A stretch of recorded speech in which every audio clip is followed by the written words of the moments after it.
Ganda 'to, binabato niyo sa'kin.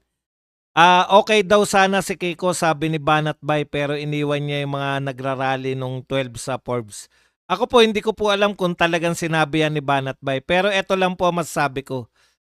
Natural po na pumunta siya sa Forbes Park kasi meron pong nagra-rally sa Forbes Park. Hindi po lahat ng nasa Forbes Park ay galing sa Raha Sulaiman. Hindi po ako nakikipagtalo, naroon po ako eh. Nasa Raha Sulaiman pa lang po, marami na po na nakatambay doon.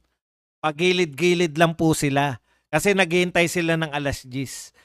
Alas 10 po yung sinabi ni Congressman Barsaga na pupunta siya sa gate ng Buendia.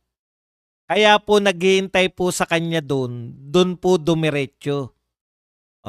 Lilinaw ko lang po meron po siyang sinabi na doon po ang rally. Kaya po siya pumunta ron dahil may naghihintay po sa kanya doon eh. Yun lang po ang pwede ko isagot doon. Yung iba pa pong nangyari, hindi ko na po alam yan. Ang point ko lang doon, mga kapatid, nakita nyo naman kasama siya ron, sumama naman siya ron. Pero yung in-announce niya po na rally ay yung dito po sa May Buendia. Nagpakita po siya ron.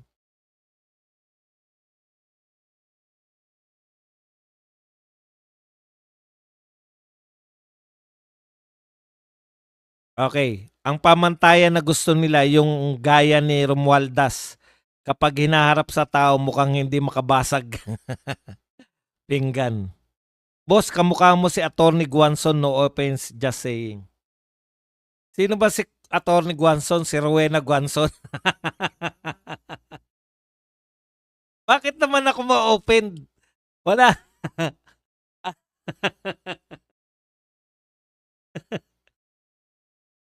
Ano? Si Rowena Guanzon ba ang kamukha ko? Ano po ba problema kung tingin nyo kamukha ko yun? Ano ba nakaka-offend dun? Mukha ba akong tomboy?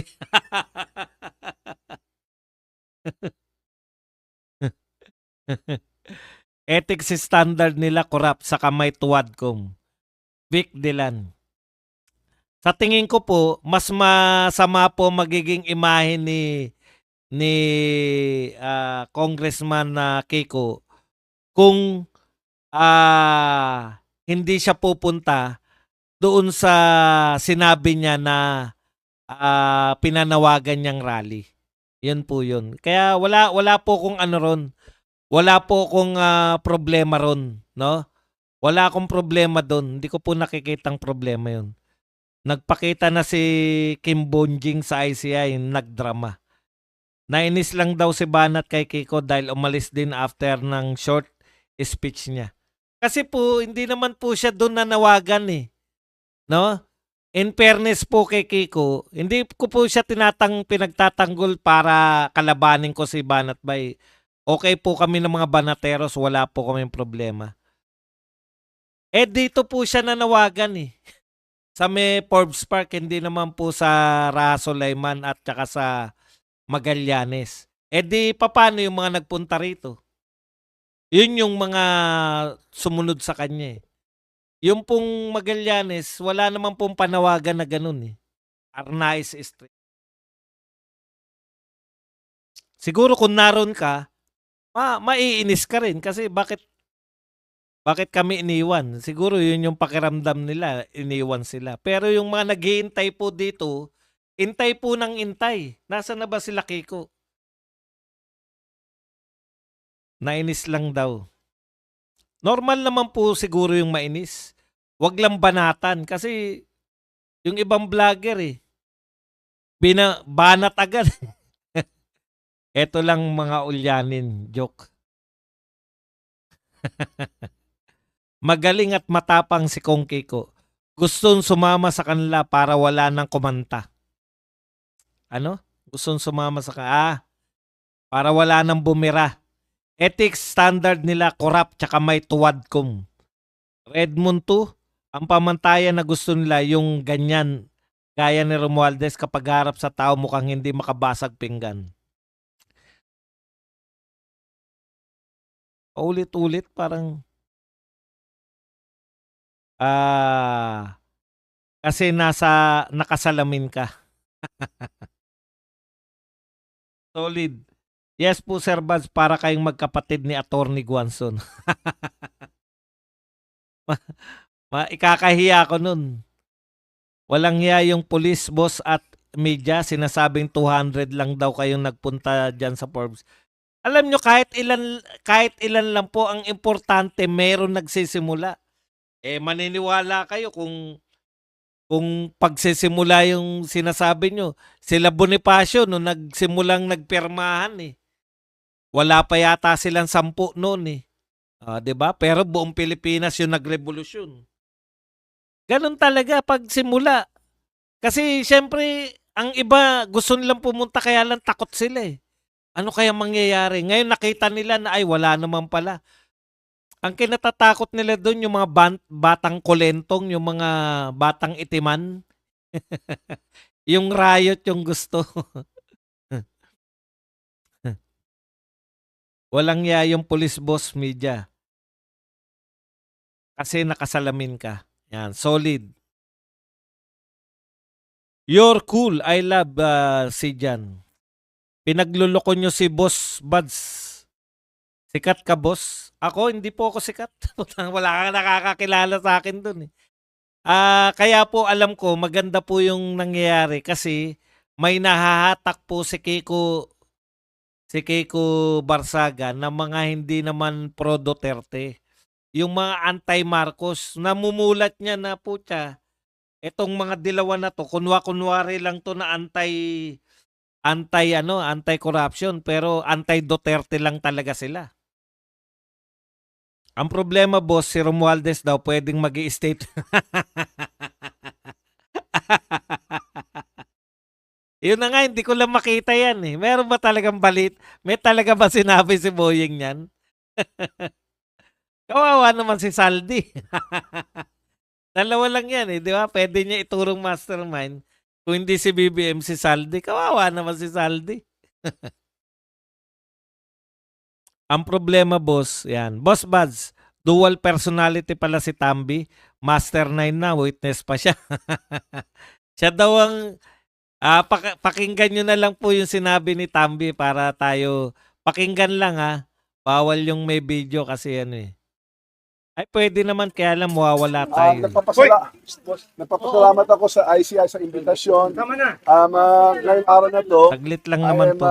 ready to give my personal knowledge on the project. Simulan natin. Nagpapasalamat ako sa ICI sa imbitasyon. Tama na. Ngayong araw na to, I am ready to give my personal knowledge on the budget process. Okay. While not a member of the bicameral conference committee, I will share any and all information to help determine the truth and to give all the facts and information. I will be here to help in any way to speed up the resolution of the fact-finding and investigation for the ICI. So yung say, Yun yung sabi niya, no? Tutulong daw siya para mapabilis yung resolution ng ICI. Dahil marami daw siyang alam. Wag ka na tumulong, wag mo isiwalat ang kaalaman mo, sumuko ka. Sumuko ka na lang, yun na lang ang gawin mo. Siyempre, dapat ingatan din ni Kiko sarili niya. Asar si Banat Bay kasi may nagsabing ugang. Sobra. Grabe naman kayo. Yan ang mahirap pag nagre-react lang ako. Pwede ba may magsabi ron? Boss Buds, wala na nga talagang balak si Erwin Tulfok sa hearing ng Blue Ribbon. Magkakasama sila dito sa Roma ni Lisa. Yung mga congressman at senador po na kasalukuyan naglilimaliw sa iba't ibang bansa, sana po maramdaman ninyo dyan sa pupuntahan yung bansa yung mga paghihirap ng mga nilindol. Ang babait po ninyo. Sa amin as viewers, wala kaming masasabi na masama, okay kami kay Barsaga.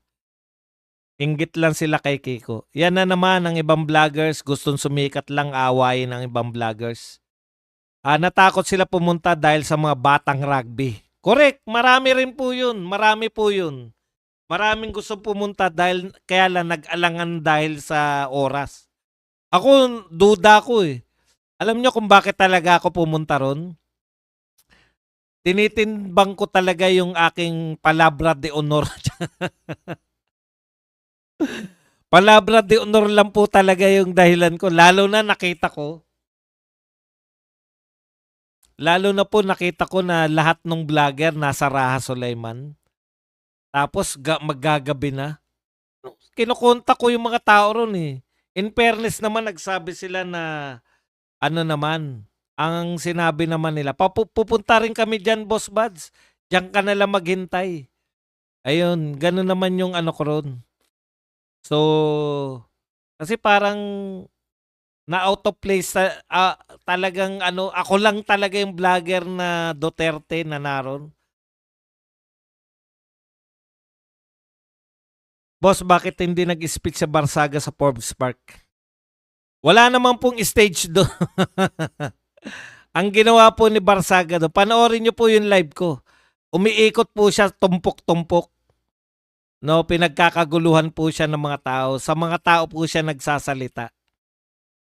Wala po talaga yung stage na nagsalita po siya. Wala namang stage doon eh. Hindi po papayag ang mga pulis na mag-stage doon. Badong, ang Madagascar umalsa na rin, nagtatago na ang presidente nila. The army already sided to the people pero may konting komplikasyon pa. Boss Buds, dapat dual personality pala si Tambi. Mastermind na, witness pa. Yan. Mahirap nun, ituro niya sarili.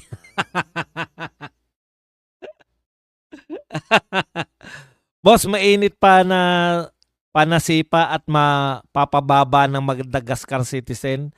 Specialty ng Gensi ang presidente nila with support of their military in just 2 weeks. Buti pa sila sa atin, hirap na tayo. Yes, kuya ha, may balita gawin daw state witness ni si Tambi. Giatay na.